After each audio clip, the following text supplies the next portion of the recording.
공공운수노조 조합원 동지 여러분, 반갑습니다. 위원장 조상수입니다.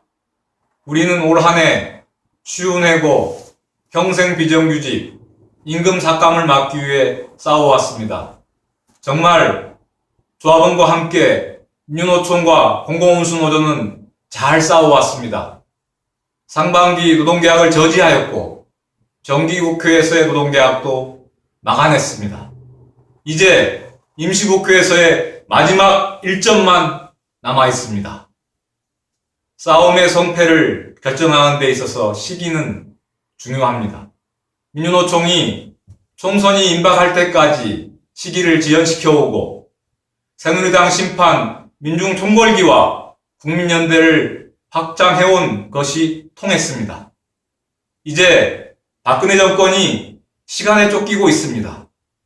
백남기 농민을 살인 진압으로 사경으로 내몰았고 민주노총 사무실에 대한 사상 초유의 압수수색과 한상균 위원장에 대한 구속, 수백 명의 간부에 대한 소환에 이르기까지 공안 탄압으로 민주노총을 무력화시키려고 하고 있습니다. 박근혜 대통령은 요유에서 돌아오자마자 연내에 노동계약을 마무리하라고 다그쳤습니다. 임시국회에서 노동호법 계약을 완료하고 연내에 일반해고 취업규칙 지침을 발표하겠다는 총공세가 시작되고 있습니다. 이와 같은 정권의 무리함은 강함이 아니라 초조함의 표현일 뿐입니다. 우리는 올 한 해 총파업, 총궐기로 계속해서 노동계약을 막아왔고 이제 마지막 승부의 승리의 길을 만들어야 될 상황에 처해 있습니다. 오늘 조합원 동지들하고 연내까지의 정세를 살펴보고 함께 싸워서 승리하는 길을 찾았으면 합니다. 먼저 노동법 개혁 관련 임시국회 동향과 전망부터 말씀드리겠습니다. 새누리당은 10일날 일방적으로 임시국회를 소집하였습니다. 11일에 여야 환경노동위 간사 간의 협의가 있었습니다. 그 자리에서 오는 15일과 16일 노동호법에 대한 심사를 하기로 잠정 합의하였습니다. 문재인 새정치민주연합 대표는 비정규 입법은 안 되지만 나머지 노동 3법에 대해서 개항 요소를 제거한다면 합의 처리할 수 있다는 입장을 발표하였습니다. 이어서 이인재 새누리당 노동특위장은 노동호법은 상호 연관되어 있기 때문에 반드시 일괄 처리해야 된다는 입장을 재차 확인하였습니다. 청와대는 긴급명령을 흘리면서 새누리당이 국회의장이 직권상정을 해서라도 임시국회에서 노동호법을 처리해야 된다고 압박하고 있습니다. 날치기라도 하겠다는 것입니다. 이러한 새누리당의 총공세에 맞서서 새정치민주연합이 어떻게 대응할지는 미지수입니다. 정기국회에서도 상황을 저울질하면서 임해왔고 특히 이번 임시국회에서 안철수 의원이 탈당을 하면서 내용을 겪고 있기 때문에 제대로 대응할 수 있을지는 우리가 알 수 없습니다. 그래서 믿을 수 있는 것은 우리 민주노총의 총파업밖에 없습니다.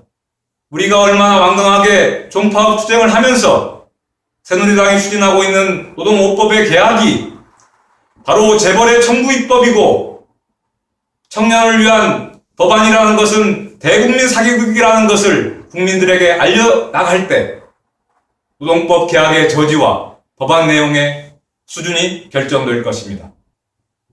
기간제 사용기간을 2년에서 4년으로 연장하는 기간제법의 개혁, 파견의 대상을 고령자, 전문직, 뿌리산업으로까지 확대하는 파견법의 개혁은 그렇지 않아도 만연한 비정규직을 한국 사회에서 더 확산시키는 법안입니다.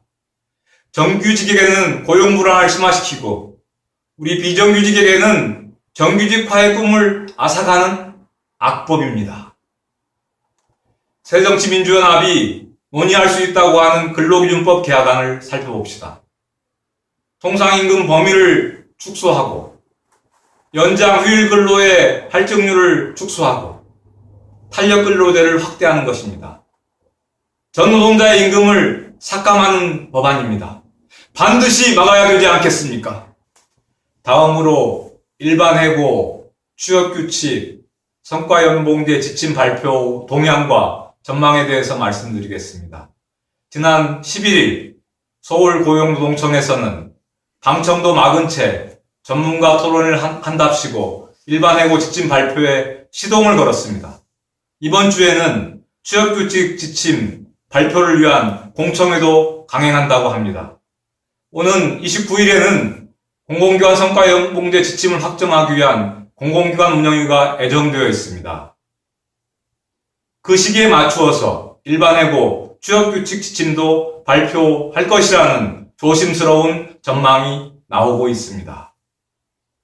일반 해고와 취업규칙 지침은 노사관계를 근본적으로 되돌리는 것입니다. 주면 주는 대로, 시키면 시키는 대로 군사독재 시절의 노사관계로 되돌리는 것입니다. 민주노조의 숨통을 죄어온 것입니다. 모두 함께 싸워야 되지 않겠습니까? 자, 그러면 어떠한 자세와 전략으로 박근혜 정권의 연말 총공세를 뚫고 노동계약을 저지해 나가야 할까요? 1년간의 투쟁으로 다소 지쳐있고 임단협도 대부분 마무리되어 있고 연말 분위기 상황에서 어떻게 싸워야 할까요? 상대는 여전히 우리의 밥줄을 내놓으라고 하는데 우리는 물러설 것도 지쳤다고 쉴 수 있는 상황도 아닙니다. 임진왜란 때 행주대첩이 있었습니다. 안전자까지 나서서 치마로 돌을 나르며 총력전을 전개해서 승리를 거두었습니다. 지금이야말로 노동자의 행주대첩이 필요한 때입니다. 한상균 위원장이 구속되어서도 단식투쟁을 하고 있듯이 민주노총 조합원 한 사람 한 사람이 각자의 위치에서 최선의 실천을 해야 할 때입니다. 병법 36개에 보면 혼전 상황에서 솥단지 밑에 장작을 꺼내 불을 끊게 하는 것을 막는, 그래서 승리하는 계가 있습니다. 상대의 약점과 모순을 활용해서 상대의 계략을 근본적으로 무너뜨리는 것입니다. 새누리당은 노동계약을 추진하면서 총선에서 600만 표를 잃더라도 추진하겠다고 했습니다. 그 의도는 바로 90% 미조직 노동자의 표를 얻어서 승리를 하겠다는 것입니다. 이제 총선이 임박한 상황에서 우리가 바로 90% 미조직 노동자의 표심을 움직이는 투쟁 전략으로 나간다면 우리는 승리할 수 있습니다. 박근혜 정권이 민중총궐기와 민주노총 총파업을 두려워하는 것도 바로 노동계약의 진실이 알려지는 것을 두려워하기 때문입니다. 한국사 교과서 국정화에 이어서 백남기 농민에 대한 살인 진압, 민주노총에 대한 공안 탄압으로 국민들이 민주노총의 목소리에 귀를 기울이기 시작했습니다. 이제 민주노총이 2천만 노동자의 목소리를 국민들에게 이야기할 때가 되었습니다.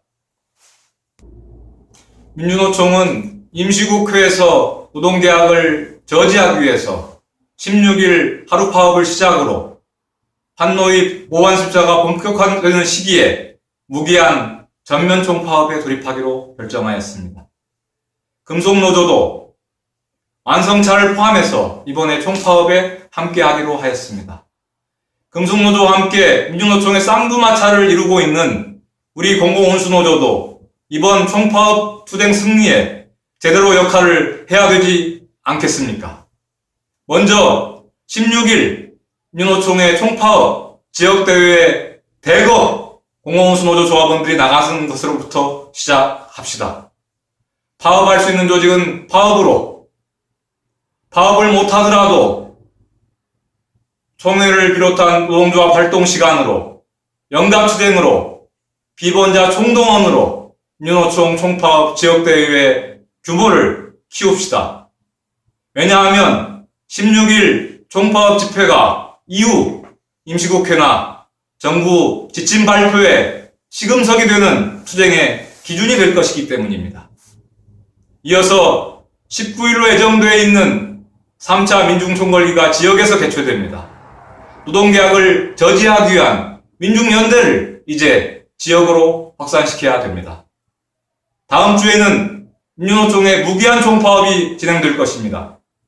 공공운수노조에서는 하루를 잡아서 국회 앞에서 대규모 파업대회를 개최할 것입니다.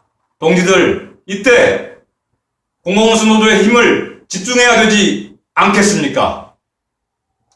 마라톤 선수가 결승점을 앞두고 피로함에도 불구하고 마지막 스퍼트를 하듯이 우리 공공운수노조가 마지막 분발을 해봅시다.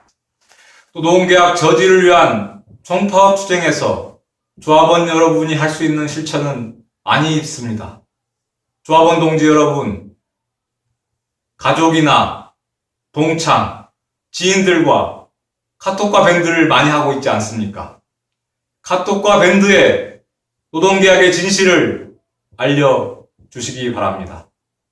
또 인터넷에서 노동계약 관련 기사가 뜰 때 거기에 댓글을 달아서 우리의 민심을 전할 수도 있습니다. 지역구 국회의원 홈페이지에 들어가서 당신이 노동계약에 찬성한다면 다음 총선에서 반드시 심판하겠다는 이야기를 남길 수도 있을 것입니다. 우리가 손쉽게 할 수 있는 실천을 조합원들이 하지 않는다면 어떻게 박근혜 정권의 총공세 속에서 여론을 바꾸고 정치권을 움직일 수 있겠습니까? 조합원 동지 여러분, 조합원 한 사람 한 사람이 노동계약을 저지하고 한국 사회의 민생과 민주주의를 살리는 민주노총의 총파업 투쟁의 주역이 됩시다. 우리 올 한 해 잘 싸워왔습니다. 마지막 힘을 냅시다. 승리는 국내 삶을 책임지는 민주노총의 편입니다. 투쟁!